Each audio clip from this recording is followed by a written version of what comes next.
This morning, there's a new warning for parents and kids about energy drinks. Maybe you've seen Prime Energy on social media. Drink is getting so much negative attention, schools are actually banning it. An influencer popular with kids is under the magnifying glass. The FDA is being asked to investigate an energy drink owned by YouTuber and boxer Logan Paul. Just 12 ounces, it has an Prime has an eye-popping level of caffeine. And that's giving parents and doctors the jitters. Logan Paul is quietly fading, and so is his overhyped energy drink, Prime Hydration. Once the talk of the town, Prime is now crashing hard in the market, with daily declines and rejections piling up across retailers. You might remember back in early 2023, Prime was making headlines for all the right reasons. They reportedly sold over 1 billion bottles, even outsold Gatorade in some stores, and hit a massive $250 million in global retail sales. We are flying. I don't know if you want to say the numbers. You want the numbers? Yeah, we want the numbers. What are we dealing with here? All right. We cleared $110 million in retail sales. But fast forward to today, the hype has worn off, and the reality is brutal. Prime's profits have tanked, dropping to less than half of what they once were. A reported $60+ million decline has been recorded across several key markets. And here's the truth. Prime is no longer turning a real profit. In a last-ditch effort to keep the brand relevant, Logan Paul and KSI tried slapping the Prime logo on every major brand they could find. WWE, Arsenal, even the UFC. But let's be honest, it's not working. The partnerships feel more like forced marketing gimmicks than organic brand growth, and they failed to restore Prime's credibility. Now, compare that to a brand like Body Armor, backed by Kobe Bryant and manufactured by Coca-Cola. That's a brand with staying power. Prime, at this point, it's looking more like a short-lived trend than a lasting legacy. Big opportunity for Body Armor because they're now going to be within the Coca-Cola bottling system. It's a 1-2 punch from Coke at Pepsi and at Keurig Dr. Pepper. Body Armor grew steadily, gained trust, and was eventually bought out because of real consumer demand. Prime, it's getting banned from schools, criticized by health experts, and slammed by parents for misleading marketing and dangerous caffeine levels. So in today's video, we're breaking down exactly why Prime is crashing, what led to this downfall, how Logan and KSI may have overplayed their hand, and whether there's any real chance for Prime to bounce back. Or is this the beginning of the end for Logan Paul's business empire? As you might know, when Logan Paul and KSI realized they couldn't keep up with the market anymore, it was already too late. At the height of Prime's success, the brand went all in, rushing into massive manufacturing deals to scale up as fast as possible. But in hindsight, they may have moved too fast. It didn't take long before reality hit. Prime couldn't keep up with the demand it had promised. One of the biggest red flags? A $67 million lawsuit from Refresco, a major manufacturer, accusing Prime of backing out of their agreement. That's not a small dispute. It signals something much deeper. Prime was making big moves without the ability to follow through.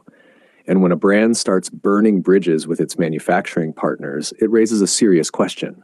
What happens when no one wants to produce your product anymore? Because without reliable partners, your entire business model collapses. Meanwhile, instead of staying focused on building credibility, Logan Paul and KSI took a different approach, attacking legacy brands like Gatorade, mocking them as old and outdated in an attempt to make Prime look fresh and dominant. But that strategy backfired. Rather than building respect, they came off as petty and immature, damaging their brand's image in the process. Desperate to reignite interest, they even teamed up with Missabis to roll out new product lines. But once again, it lacked originality, with some releases being obvious ripoffs, like their take on Lunchables-style packs. In trying to outhype the competition, Prime may have just overplayed its hand, and now the cracks are impossible to ignore. Start off with the Lunchables. Bro, I'm sorry, that's trash. All right, now we're trying Lunchly. Come on. We're not biased at all, but ours is way better. The hydration beverages that are on the market right now are like either A, not good for you, B, taste like shit, or C, are archaic as fuck. Gatorade's been around for 15 years, has 120 calories. It's so high in sugar, it's fucking garbage.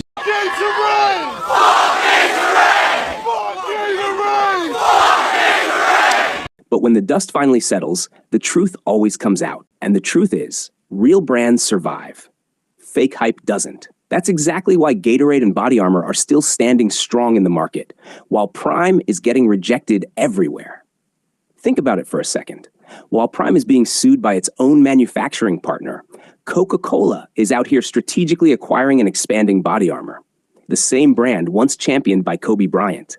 And here's the most surprising part. Coca-Cola didn't rush. They didn't jump on the hype. They waited 9 full years to see if Body Armor could truly stand on its own in the market before making a full acquisition. 25, we want to be the #1 sports drink, right? That means we got to roll up our sleeves and we got to get after it. And we got to make sure that the market, we got to make sure other athletes understand that there's a better for you option out there. We had a vision to create a better for you sport drink than Gatorade. And a lot of entrepreneurs, Sarah, don't talk about the Bible years. You know, the first 5 years of a company where Coke made the investment in 2018. And so the real question is this: why did Body Armor succeed while Prime is now struggling to survive?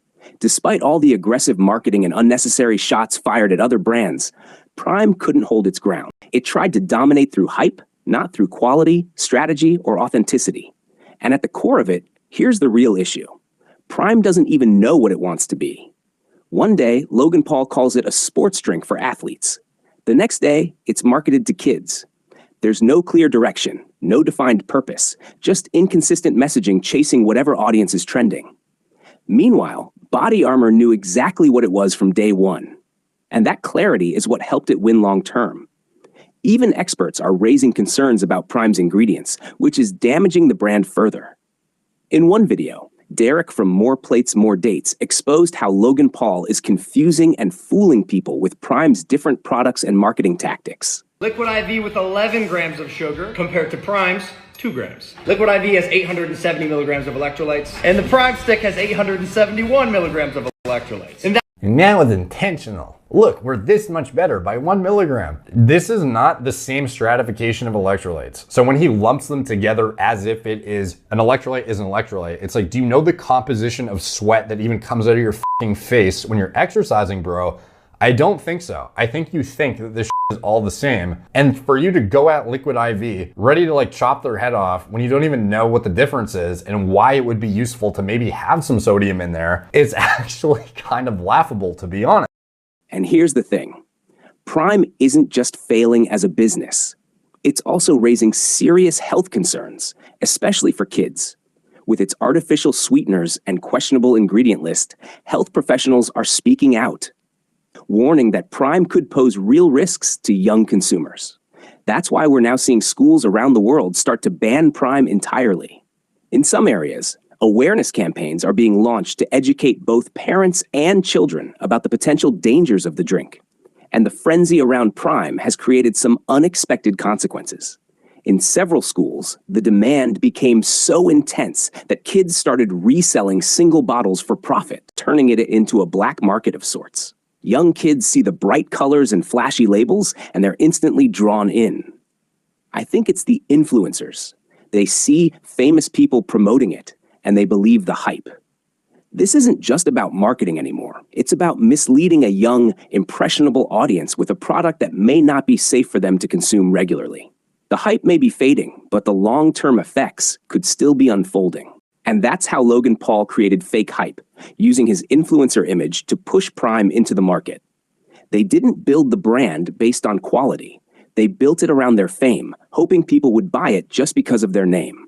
Their goal was simple: make Prime look like a trustworthy brand, so they could collect as much profit as possible. But the truth is, if people knew everything from the start, Prime wouldn't have gotten this far.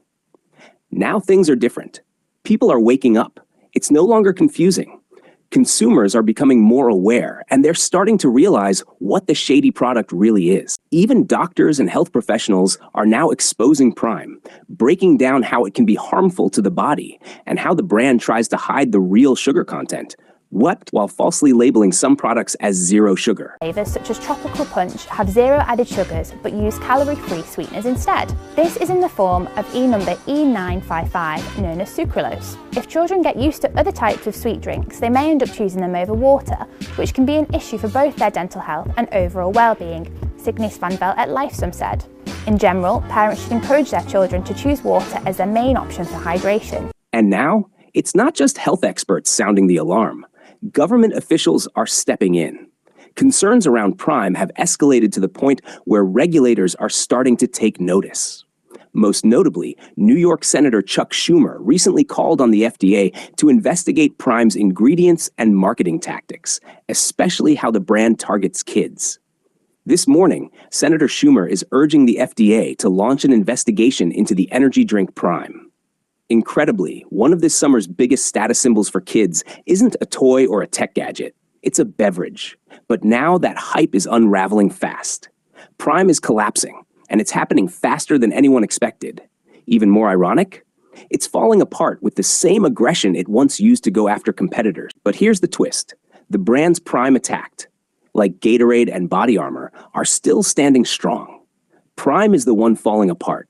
And with the mounting backlash, the bans, and the investigations, Prime is becoming more than just a fading trend. It's turning into a toxic product. If this trajectory continues, it's not far-fetched to imagine Prime vanishing completely from store shelves. And when that happens, it won't just be the drink that disappears. Logan Paul and KSI could take the fall with it. They didn't just promote Prime. They are the brand. They built it on their faces, their fame, and the hype machine they control. So if Prime fails, their reputations and business credibility could take a massive hit, which brings us to the real question. Is it just Prime that's collapsing, or are Logan Paul and KSI going down with it?